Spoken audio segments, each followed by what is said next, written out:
All right, everybody, welcome. We are here at the Bitcoin for Corporations conference hosted by MicroStrategy. We're here with Jason Brett, who's an advisor to the Bitcoin Policy Institute. He does his own consulting in the Bitcoin space as well. Jason, thank you so much for joining us.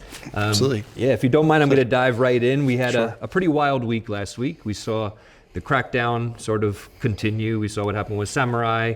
We saw what happened, sort of the chilling effect had its effect on Phoenix. Phoenix pulls out of US markets. And then I think on Saturday we heard about Wasabi. The other day I think it was Preston Pish talking about how, what began with Operation Choke Point 2.0 is now sort of morphing into what we're seeing here. What's going on? Should we be scared? Should we be hopeful that this will pass? What's happening? Yeah, no, thanks for having me on. I've been thinking a lot about this because I think it's getting a little messy right now, right? And people are confused and we have the FUD level at the highest possible kind of way. So to put things in perspective and thinking about our conversation, I wanted to talk just a bit about something that happened to BitGo, which is a custodian of Bitcoin, and also Kraken. So both of them have had similar issues of sanctions violations. And they've worked out a financial agreement where they paid a few $100,000 to say, look, we didn't follow this correctly.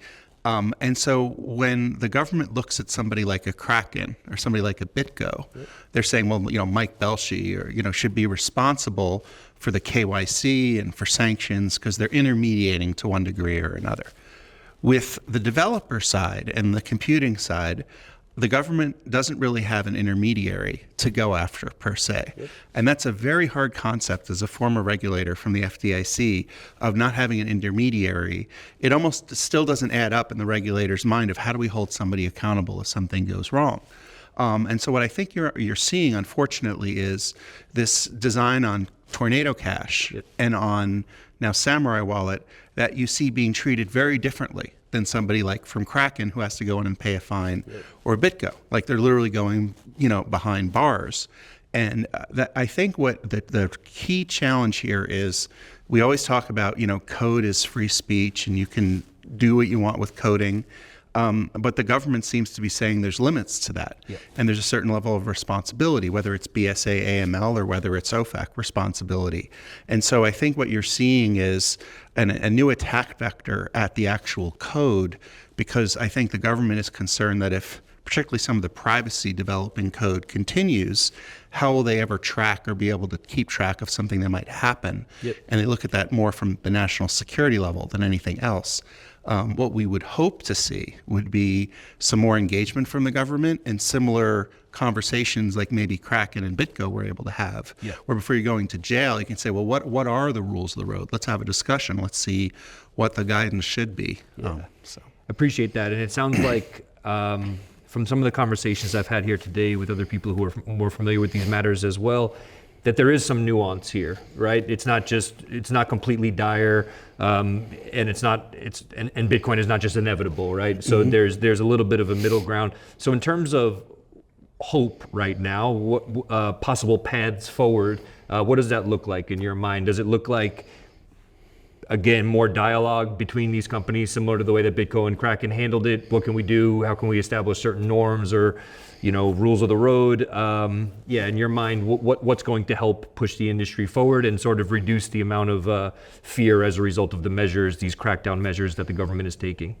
Yeah, so I think everyone should still be bullish on Bitcoin, and also even more so Lightning, particularly after this conference. And what the government needs to understand and will at some point is this technology is not going away. So I think when you go to build these products, I don't think anyone should shy away from it, except to the degree that you probably just need a lawyer. And what I like to say is just a little bit of common sense in how you approach these things. It's never a good idea to go toe-to-toe with a regulator or say things on Twitter because in a sense, you're almost inviting, it's like asking the police officer to pull you over on the side of the road because you're speeding right by him and you're waving at him while you speed.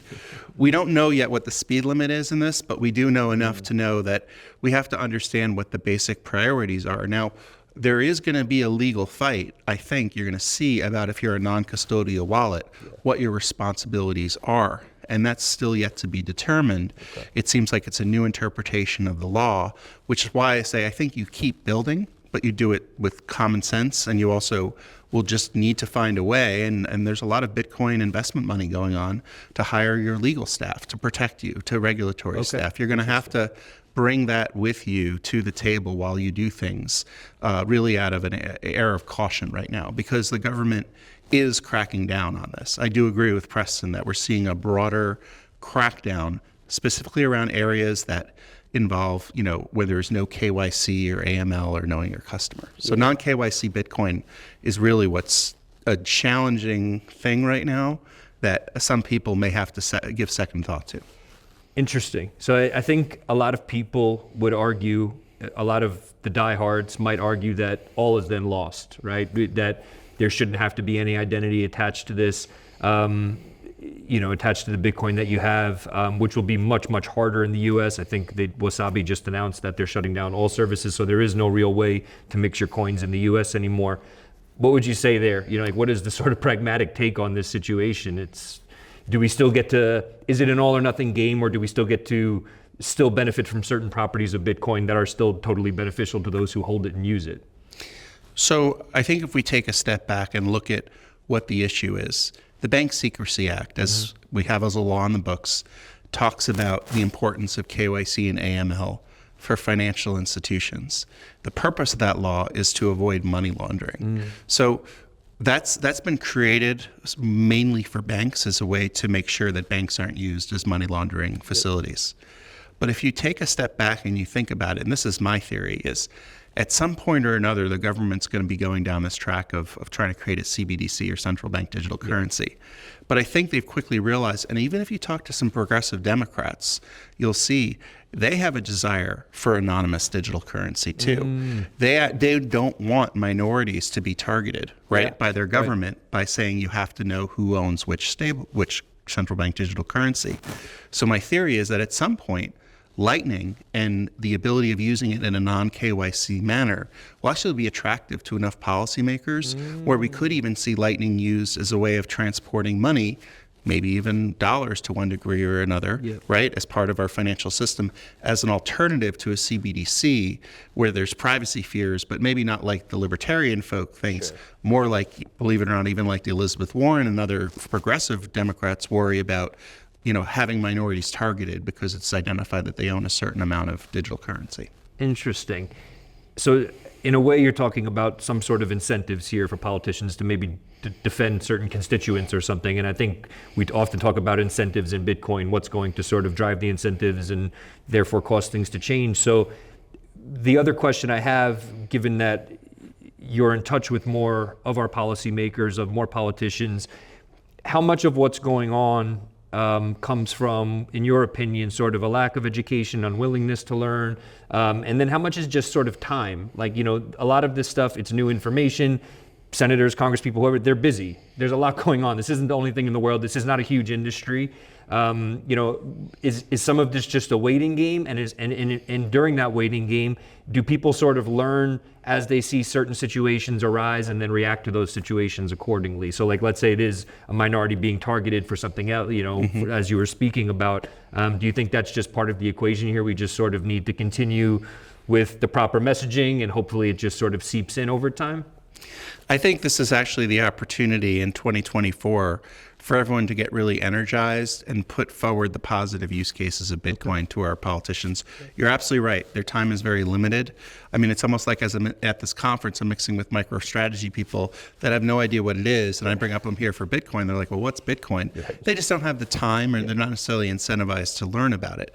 What you're going to see, though, is there's recently stablecoin legislation introduced, and there's also been some legislation moved in the House. So in both the Senate and the House, there's movement around this, which means that ultimately everybody in the Senate and everybody in the House, all 535 of our representatives, are going to have to take a vote one way or another on this. That's what's going to incentivize them to learn. And I think you're going to see the pressure of this legislation be a great opportunity for individuals in this space to, whether it's through BPI or others, to educate our policymakers on it, because then they have to listen because they want to know how they should vote. I also think, too, just with the BSA part of it is to understand that the money laundering is one segment of a much larger financial system. So the other aspects are thinking about well, how could Bitcoin help with the safety and soundness or the compliance side of the businesses? Yep. What hedges could it be useful for? And so I encourage people to not get so focused on just the KYC versus non-KYC. That's one part of, as you start to see TradFi adopt Bitcoin, Right. they'll want to know more than just, well, is the customer KYC'd or not? That's like a check on their box of, well, what is it going to do to the safety and soundness of our institution? How can it be a hedge? How can we keep it on our balance sheet, even though the SEC has this barrier with like SAB 121, which is, saying you have to match it, dollar for dollar if you custody it. Right. So yeah, I think it's an opportunity for education. And I think people should think broadly about what types of subjects they want to bring up with the policymakers too, not just on the defensive negative side, but on the positive side of, it's kind of like the issue of like if you're the New York Yankees, you always think you're going to walk in as a winner, or you're maybe the Cleveland Indians, you're always having problem. Like we should be more like the New York Yankees and be proud of Bitcoin and talk to the policymakers from a position of strength. Interesting. When it comes to, telling the right story, so, whether it's activists using Bitcoin or people using Bitcoin for remittances versus something like Western Union or something to send money home, in your experience, do these things really create aha moments for people in charge, for the powers that be? Do they react to this? Is story kind of one of the most powerful ways to get their attention? Yeah, and I think the financial inclusion piece is really important here, particularly when you look at the statistics for those that own Bitcoin or buying it most right now is minorities, African American, Hispanic populations. That's very much of interest, and there's a lot of background, particularly in the African American community, about why they're so against a bank or against the dollar. And so it's showing that use case of people seeing it as an alternative.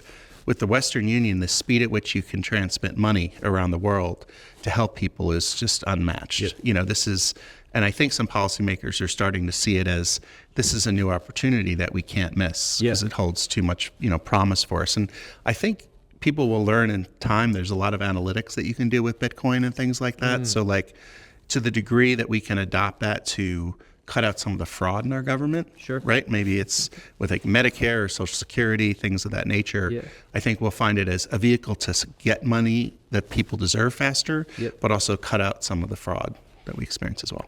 I'll take some of that. That sounds good. Any final thoughts? Anything you want to leave the audience with? Yeah, so, I would say that there are, different agencies doing a lot of different things right now. We don't really know exactly what the administration's push is, but what's important is that because we have the benefit of being in the United States, you have an opportunity to go to your legislator, your policymaker, say, hey, I want to try to start this business, but I don't know. Can you tell me what's going on? And the politicians will go so far as asking for a meeting with that agency. So I want to understand what's happening. My constituents are saying they can't open businesses. So using that ability to go to our elected representatives to put pressure back on these agencies so there's a clear message as to what they're telling us we can and can't do is a good place to start. Amazing. Let's leave it on that high note right there. Appreciate it. Thank you so much, Jason. Thank you.